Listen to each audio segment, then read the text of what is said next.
गुनाह चाहे छोटा हो चाहे बड़ा हो, उसका जो रिजल्ट होता है, जो परिणाम होता है, वो खौफनाक ही होता है। जब कोई भी काम करता है और उसको छुपाने की कोशिश करता है, तो ये लिख के लीजिए कि कोई भी क्राइम कभी नहीं छुपता, एक ना एक दिन वो सामने आता ही है।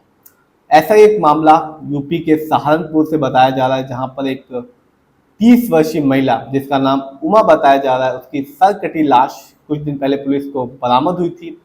और तब से ही पुलिस इस मामले को देख रही थी और अब जाकर पुलिस ने इस मामले में एक व्यक्ति को गिरफ्तार किया है।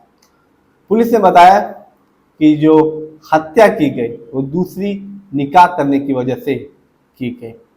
पुलिस ने बताया कि मुस्लिम ड्राइवर जिसका नाम बिलाल है, उसी ने अपनी हिंदू गर्लफ्रेंड उमा की हत्या की है और हत्या भी दूसरी निकाह, दूसरी शादी करने के लिए ही की गई है। बिलाल दूसरी शादी करना चाहता था, जिसकी वजह से उसने अपनी पहली गर्लफ्रेंड हिंदू उमा को रास्ते से हटाया। पुलिस ने बताया कि 6 दिसंबर को बिलाल उमा को स्विफ्ट कार में लेकर गया। 6 घंटे इधर उधर घूमने के बाद वो हरियाणा के यमुनानगर स्थित कलेश नेशनल पार्क के पास पहुंचा। बताया जाता है कि जो नेशनल पार्क है वो काफी सुनसान है और लोगों का कम आना जाना है, जिसकी वजह से जो बिलाल है उसने ये जगह को चुना। यहीं उसने अपनी गर्लफ्रेंड उमा की हत्या की और हत्या भी बड़ी क्रूरता के द्वारा की गई थी। उस टैक्सी ड्राइवर ने, मुस्लिम टैक्सी ड्राइवर ने, बिलाल ने उमा का जो धड़ था वो शरीर से अलग कर लिया।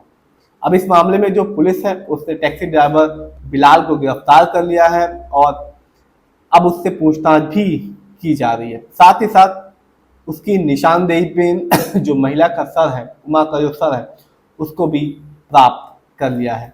अब पुलिस के सामने सबसे बड़ी चुनौती ये है कि हत्या में जो हथियार इस्तेमाल किया गया उसकी बरामदी की।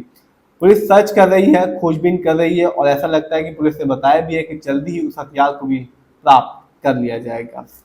बताते चले, जो उमा थी उसकी जिंदगी पहले से विवादों में रही। उसका 1.5 साल का एक बच्चा है ऋषभ, और 1.5 साल पहले उसने अपने पहले पति से तलाक ले लिया था। इसी के बाद से जो उमा है वो बिलाल के साथ लिविंग में रह रही थी, साथ ही रह रही थी और हर दिन वो बिलाल से शादी करने का दबाव बना रही थी, जिसकी वजह से जो बिलाल है वो काफी परेशान रहने लगा। और बिलाल की जो शादी है, जो निकाह है, वो दूसरी जगह ऑलरेडी फिक्स हो चुका था, जिसकी वजह से बिलाल उमा से छुटकारा पाना चाहता था और यही वो कारण था जिसकी वजह से बिलाल ने उमा की हत्या की और उमा की सर को उसकी बॉडी से अलग किया। तो कितनी क्रूरता के साथ एक व्यक्ति ने एक इंसान की जान ले ली। 1 मिनट भी उसे तरस नहीं आया कि वो क्या कर रहा है, मतलब एक इंसान को मार रहा है और क्या वो बच पाएगा। कोई भी क्राइम कहीं भी, आप क्राइम से बच नहीं सकते। आप चाहे लाख छुपाने की कोशिश कर लो, लेकिन यदि आपने क्राइम किया है तो आप बिल्कुल भी बच नहीं सकते और उस गुनाह की सजा आपको जेल में ही मिलेगी। तो लोगों पे भरोसा करना कितना मुश्किल हो गया आज के दौर पे, किसी पे भी भरोसा नहीं किया जा सकता।